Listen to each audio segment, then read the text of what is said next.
जय हिंद दोस्तों, मेरा नाम है जय और मैं आप सभी का एक बार फिर से वेलकम करता हूं आपका अपने YouTube channel the learning field पर। दोस्तों, आज इस वीडियो में हम बात करने वाले हैं BSF head constable radio operator और head constable radio mechanic post के लिए जो आपकी वैकेंसी निकली है, जिसके ऑनलाइन फॉर्म 22 अप्रैल 2023 से भरना शुरू हो चुके हैं और इसका फॉर्म फिल करने की लास्ट डेट है 12 मई 2023। तो इस वीडियो में हम इस वैकेंसी के सिलेक्शन प्रोसेस के बारे में डिटेल से बात करेंगे, तो वीडियो को एंड तक पूरा जरूर देखें। तो चलिए शुरू करते हैं और बात करते हैं इसके सिलेक्शन प्रोसेस के बारे में। तो इसका सिलेक्शन प्रोसेस टोटल 3 फेज में होगा। फर्स्ट फेज में आपका होगा रिटन एग्जामिनेशन। तो इसके रिटन एग्जाम में आपके OMR based objective type multiple choice questions आएंगे। इसका रिटन एग्जाम टोटल 4 पार्ट में होगा। इसके पार्ट फर्स्ट में आपका फिजिक्स का पेपर होगा, जिसमें कि आपके टोटल 40 क्वेश्चंस होंगे और ये 40 क्वेश्चंस टोटल 80 मार्क्स के होंगे। इसके पार्ट सेकंड में आपका मैथमेटिक्स का पेपर होगा और इसके मैथमेटिक्स के पेपर में आपके टोटल 20 क्वेश्चंस होंगे और ये 20 क्वेश्चंस टोटल 40 मार्क्स के होंगे। यहाँ पर आपका पार्ट थर्ड होगा केमिस्ट्री सब्जेक्ट का और केमिस्ट्री में आपके टोटल 20 क्वेश्चंस होंगे और ये 20 क्वेश्चंस टोटल 40 मार्क्स के होंगे। और यहाँ पर आपका पार्ट 4 होगा इंग्लिश एंड जीके का और इंग्लिश और जीके के अंदर भी आपके टोटल 20 क्वेश्चंस होंगे और ये 20 क्वेश्चंस टोटल 40 मार्क्स के होंगे। तो इस तरह से कुल मिलाकर रिटन एग्जामिनेशन में आपके टोटल 100 क्वेश्चंस होंगे और ये 100 क्वेश्चंस टोटल 200 मार्क्स के होंगे। दोस्तों, अगर बात करें यहाँ पर आपके टाइम ड्यूरेशन की, यानी कि ये रिटन एग्जाम क्लियर करने के लिए आपको कुल कितने घंटे का समय दिया जाएगा, तो दोस्तों यहाँ पर आपको बता दें कि ये रिटन एग्जाम पास करने के लिए आपको 2 घंटे का समय दिया जाएगा। और अगर बात करें यहाँ पर नेगेटिव मार्किंग के बारे में, तो आपको बता दें कि अगर आप कोई गलत आंसर करते हैं तो आपका 1/4 नंबर काट लिया जाएगा, यानी कि इसमें आपकी नेगेटिव मार्किंग होगी। और अगर बात करें यहाँ पर आपके लैंग्वेज ऑप्शन के बारे में, यानी कि जो आपका पेपर आएगा वो कौन सी लैंग्वेज में आएगा, तो आपको बता दें कि यहाँ पर आपको हिंदी और इंग्लिश दोनों ही लैंग्वेज का ऑप्शन दिया जाएगा। अब हम बात करेंगे यहाँ पर आपके मिनिमम क्वालिफाइंग मार्क्स के बारे में, यानी कि इस रिटन एग्जामिनेशन में पास होने के लिए आपको कम से कम कितने % मार्क्स लाना जरूरी होगा। तो यहाँ पर आपको बता दें कि वो कैंडिडेट्स जो कि जनरल, ओबीसी या फिर ईडब्ल्यूएस कैटेगरी से बिलोंग करते हैं, तो ऐसे कैंडिडेट्स को रिटन एग्जाम में पास होने के लिए कुल 38% मार्क्स लाना जरूरी होगा। और वो कैंडिडेट्स जो कि एससी या फिर एसटी कैटेगरी से बिलोंग करते हैं, तो ऐसे कैंडिडेट्स को रिटन एग्जाम में पास होने के लिए कम से कम 33% मार्क्स लाना जरूरी होगा। तो दोस्तों, ये थे इसके qualifying marks. Phase first clear करने के बाद में आपका होगा फेज 2 और फेज 2 में आपका होगा पीएसटी यानी कि फिजिकल स्टैंडर्ड टेस्ट, इसके अलावा पीईटी यानी कि फिजिकल एफिशिएंसी टेस्ट, और यहाँ पर आपके डॉक्यूमेंट्स वेरीफाई किए जाएंगे फेज 2 में। दोस्तों, यहाँ पर आपको बता दें कि ये जो आपका पीईटी होगा, यानी कि जो आपका फिजिकल एफिशिएंसी टेस्ट होगा, वो क्वालिफाइंग इन नेचर होगा, यानी कि इसके मार्क्स नहीं जोड़ेंगे, लेकिन आपको इसको क्वालिफाई करना जरूरी होगा। तो चलिए पहले बात करते हैं यहाँ पर आपके पीएसटी यानी कि फिजिकल स्टैंडर्ड टेस्ट के बारे में। दोस्तों, यहाँ पर आपको बता दें कि आपके पीएसटी के अंदर आपका हाइट, आपका चेस्ट और आपका वेट का मेजरमेंट किया जाएगा। तो यहाँ पर पहले हम बात करेंगे मेल कैंडिडेट्स की हाइट के बारे में। तो यहाँ पर आपकी हाइट कम से कम 168 सेंटीमीटर तक होना जरूरी है। अब हम बात करेंगे यहाँ पर आपके चेस्ट के क्राइटेरिया के बारे में। तो आपको बता दें कि जो मेल कैंडिडेट्स का जो चेस्ट है वो कम से कम 80 सेंटीमीटर तक होना जरूरी है और उसमें कम से कम 5 सेंटीमीटर तक का फुलाव भी होना जरूरी है। और अगर बात करें यहाँ पर आपके वेट के क्राइटेरिया के बारे में, तो दोस्तों यहाँ पर आपको बता दें कि आपका वेट आपकी हाइट और आपकी एज के अकॉर्डिंग रहेगा। अब हम बात करेंगे यहाँ पर फीमेल कैंडिडेट्स की हाइट के बारे में। तो आपको बता दें कि जो फीमेल कैंडिडेट्स की हाइट है वो कम से कम 157 सेंटीमीटर तक होना जरूरी है।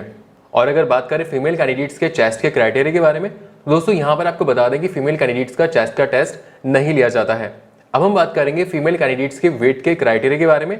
तो यहाँ पर आपको बता दें कि आपका वेट भी आपकी हाइट और आपकी एज के अकॉर्डिंग रहेगा। तो दोस्तों, ये था आपका पीएसटी यानी कि फिजिकल स्टैंडर्ड टेस्ट।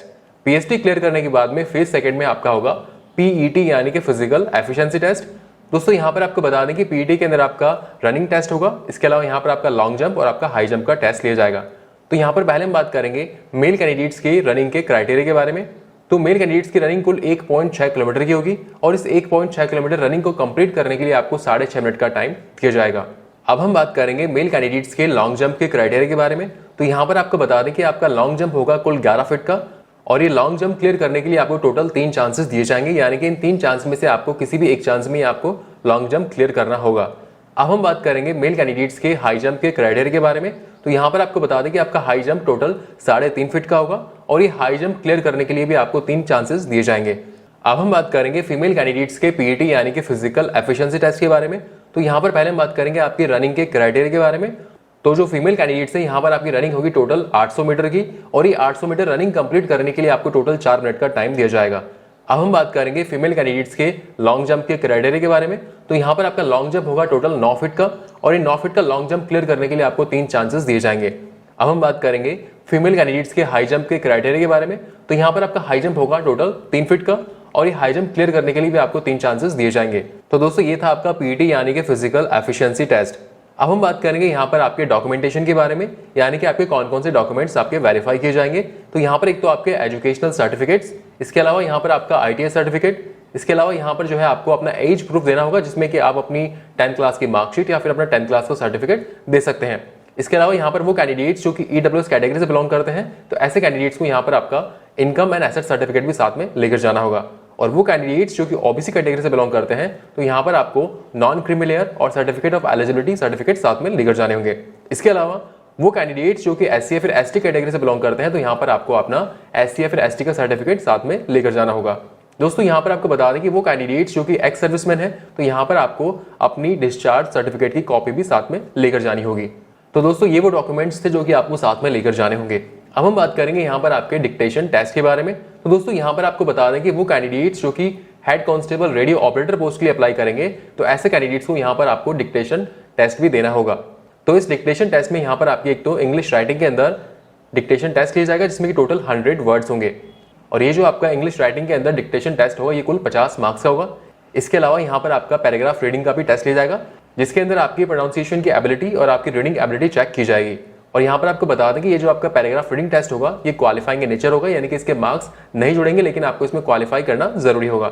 और अगर बात करें यहाँ पर डिक्टेशन टेस्ट के अंदर मिनिमम क्वालिफाइंग मार्क्स के बारे में, तो यहाँ पर वो कैंडिडेट्स जो कि जनरल, OBC या फिर EWS कैटेगरी से बिलोंग करते हैं, तो ऐसे कैंडिडेट्स को डिक्टेशन टेस्ट में पास होने के लिए कम से कम 38% मार्क्स लाना जरूरी होगा। और वो कैंडिडेट्स जो कि SC या फिर ST कैटेगरी से बिलोंग करते हैं, तो ऐसे कैंडिडेट्स को डिक्टेशन टेस्ट में पास होने के लिए कम से कम 33% मार्क्स लाना जरूरी होगा। तो दोस्तों ये था आपका डिक्टेशन टेस्ट। तो दोस्तों ये था आपका फेज सेकंड। चलिए बात करते हैं फेज थर्ड के बारे में। फेज थर्ड में आपका होगा डिटेल्ड मेडिकल एग्जामिनेशन। आपको बता दें कि इसके मेडिकल एग्जाम में आपको मेंटली और फिजिकली बिल्कुल फिट होना जरूरी है। अगर मेनली बात करें तो इसमें आपका haemoglobin, urine test, microscopic test, chest का एक्सरे, इसके अलावा अगर आप में से किसी कैंडिडेट के टैटू बना हुआ है तो आपके टैटू को भी चेक किया जाएगा। इसके अलावा आपकी आईसाइट, हाइड्रोसिल, DNS यानी कि डेविएटेड नेजल सेप्टम, यानी कि आपकी नाक की हड्डी का टेढ़ा होना, ये भी चेक किया जाएगा। इसके अलावा आपके नाक का मांस तो नहीं बढ़ा हुआ है, इसको भी चेक किया जाता है। तो दोस्तों ये थी वो कुछ इंपॉर्टेंट बातें जो कि आपके मेडिकल एग्जाम में चेक की जाएगी। ज्यादा जानकारी के लिए आप इसका ऑफिशियल नोटिफिकेशन चेक कर सकते हैं। इसके ऑफिशियल नोटिफिकेशन का लिंक आपको इसके वीडियो के डिस्क्रिप्शन में मिल जाएगा। तो दोस्तों ये वीडियो था BSF head constable radio operator और रेडियो मैकेनिक पोस्ट के लिए होने वाले सिलेक्शन प्रोसीजर के बारे में। दोस्तों उम्मीद करते हैं कि यहाँ पर हमने आपको कुछ इन्फॉर्मेशन दी वो आपको अच्छी लगी होगी। अगर आपको वीडियो अच्छा लगा हो तो इस वीडियो को लाइक और अपने दोस्तों के साथ शेयर जरूर करें, और फ्यूचर में इस चैनल पर इसी तरह के यूजफुल वीडियोस देखने के लिए इस चैनल को सब्सक्राइब करके बेल आइकन जरूर दबाएं, जिससे आपको ऐसे ही यूजफुल वीडियोस के अपडेट्स मिलते रहे। So thank you for watching our video. जय हिंद।